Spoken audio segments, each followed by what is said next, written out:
do a correction to last week's message. I feel like the New York Times here.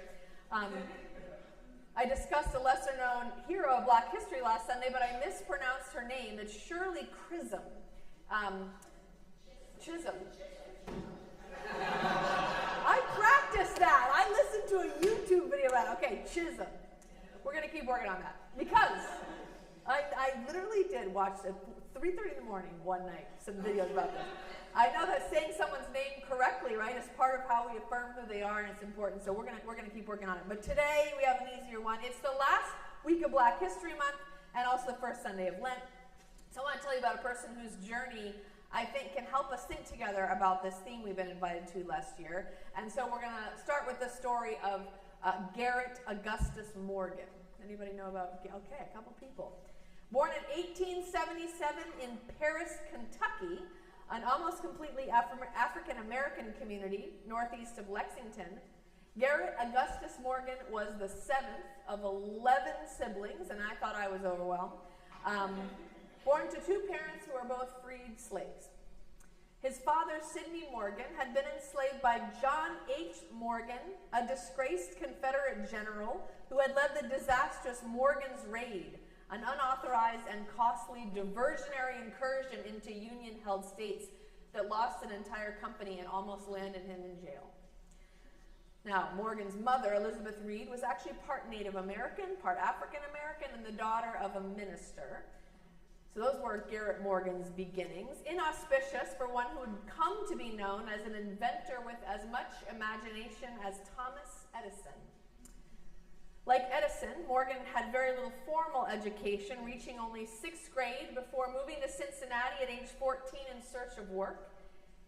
He worked initially as a handyman, moved to Cleveland, and there found a job at a factory fixing sewing machines, an endeavor that inflamed his curiosity about how things worked. While there, seamstresses take note, he invented the first zigzag attachment for a sewing machine. So the next time you're zigzagging along, you can thank Garrett Morgan.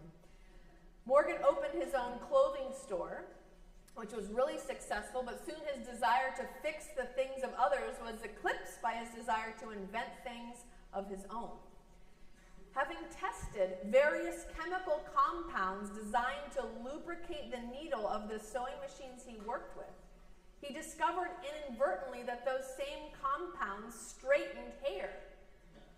First, the hair of his carpet, then the hair of his dog, and then his own became the experimental grounds for his eventual foundation of the G.A. Morgan Hair Refining Company, which patented various formulas for hair straightening cream, coloring agents, as well as a hair straightening comb that he invented. Now, his company was a relative success, and Morgan became a well-known citizen in Cleveland, especially when he purchased a brand new automobile.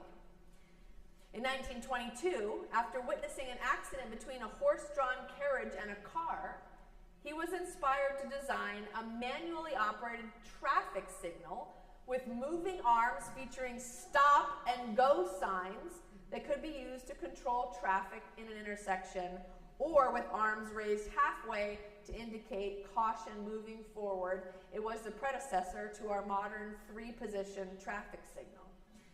He later sold the rights to GE for $40,000, so as you make your way home today in city traffic and don't get T-boned by somebody on an intersecting street again, you can give thanks to Garrett Morgan.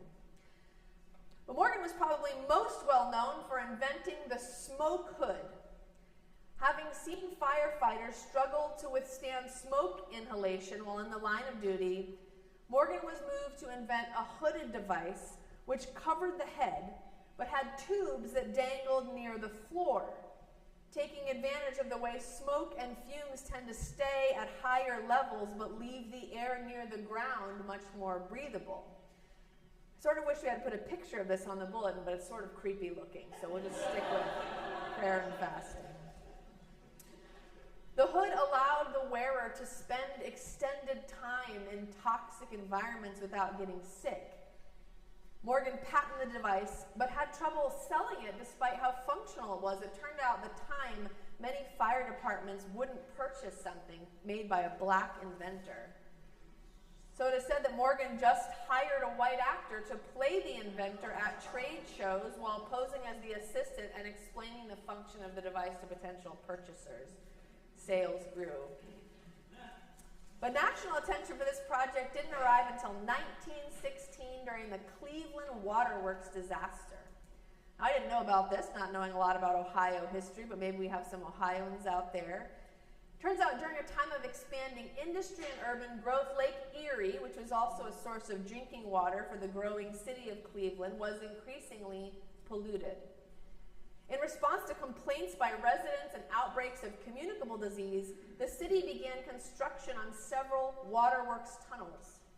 These were tunnels that ran 40 feet below the lake bed and extended from the shore several miles so that they could create intakes closer to the center of the lake where it was presumably less tainted. As pollution increased, the distance required to reach unpolluted water also increased, so they kept building more, larger, and longer tunnels. Unfortunately, on the fourth attempt in 1916, there was a terrible accident. A foreman leading a crew of 8 men somehow disturbed a natural gas vent that was below the lake, which leaked into the tunnel and created a massive explosion. The explosion buried the workers in the mud and tunnel debris, but it also filled the rest of the tunnel with gas, so rescuers couldn't get to them. In fact, the first attempts at rescue led to the loss of 10 of the rescuers who were overcome by gas in the tunnel, some having to be left behind unconscious. Now, luckily, one of the firefighters had seen a demonstration of Morgan's smoke hood and wondered if it could help. Someone was dispatched to fetch him in the middle of the night, and Morgan arrived still in his pajamas, along with his brother Frank and 4 of the smoke hoods. Unfortunately, many of those on the scene were skeptical about the devices, so Morgan himself and his brother went into the tunnel along with 2 volunteers, and not long later, he emerged with the victim on his back, followed by the 3 others with more victims in tow. Morgan personally made 4 more trips into the tunnel during that rescue, and his health was affected for years afterward from the fumes he encountered there. Despite this act of heroism, in the aftermath of the disaster, Morgan was omitted from the list of those honored by the city as having played an important role in the rescue. And while sales of his hood did increase in the days after that, officials in a number of southern cities canceled their orders upon seeing coverage of the rescue in the media that included Morgan's picture. They were not willing to purchase equipment from him once they realized he was a black man. But all that didn't stop Morgan. He continued to invent. He started a local chapter of what would become the NAACP. He founded his own newspaper. He built and operated one of the first integrated country clubs in the country. And the design for his smoke hood went on to serve as the basis for many future chemical and smoke protection devices, some of those products still being used today in science labs and fire scenes. And a year before he died in 1963, Morgan was finally nationally recognized for his contributions at the centennial celebration of the Emancipation. Posthumously, a school, a water treatment plant, and a fireboat were named after him by the city of Cleveland. So that's Garrett Morgan. We have much to be thankful for in his life and legacy.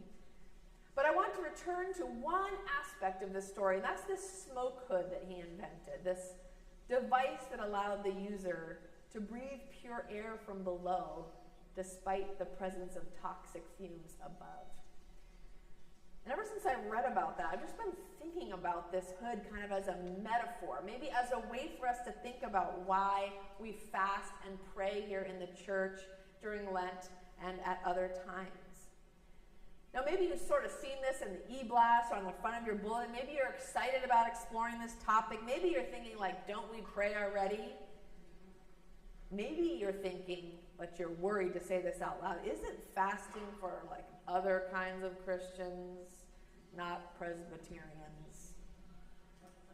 That's okay. We can think these things. We can have these responses. And I'm hoping that what we'll do in the weeks to come is explore some of these questions together and learn how these disciplines, which have been mainstays of the church for millennia, can help us to ground ourselves more securely in God's presence. But I'm thinking about the smoke hood, right? Because I realize that we too live in a world that has a lot of toxic matter swirling around right in front of our faces. Does that sound true to you?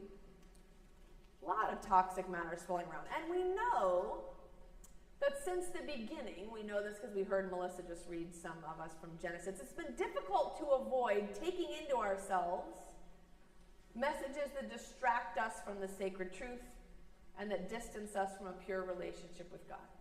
It's difficult to avoid taking those in. They're right there. They're hissing at us, right? And they seem so real and so compelling. But the church advises that there are things we can do to get reconnected to the clean air that is the holy presence. Now, Jesus, when he needed to do this, did as so many of his predecessors had done. He went to the desert. Now, think about where this comes in the story. Jesus gets baptized. He has a massive revelation about his own identity. And you can imagine he had some things to metabolize in the face of that. He needed to get to a place where he could see and hear clearly. A place where things were lighter. Where it was easier for him to sort out what was true and what wasn't. What was necessary and what wasn't. What was sacred and what wasn't. In the wilderness, Jesus fasted, and in being able to sense his physical hunger, he could also discern what spiritual hungers were operative in him at that time. The hunger for power, for control, for glory. It seems to me like he chose the desert so he could choose which among his hungers he would follow in his coming ministry. In this way, I think the time was a gift rather than a punishment, as we normally tend to think of it, and I wonder if the same might be true for us. Now, maybe we don't have a wilderness close at hand, or 40 full days to spare in the pursuit of a deeper understanding of God's call to us. But we do have these disciplines of spiritual practice, ways that we direct our attention to the sacred moving in our midst, ways that we can discern which hungers in our own lives can lead us in the direction of life and not death. Back to the metaphor of the smoke hood, when things get really poisonous in our lives or in the world around us, we can seek to draw our sustenance from below, from the ground of our being, to use a name for God coined by Paul Tillich. And this might be simple. Maybe we make a commitment to sit with God in a new way for 20 minutes each day and draw from that discipline some assurance that gives us strength for facing what's out there. Maybe we don't eat lunch on Friday to lunch Saturday. We learn to investigate in our hungers and reactions how God might really be at work in and for us.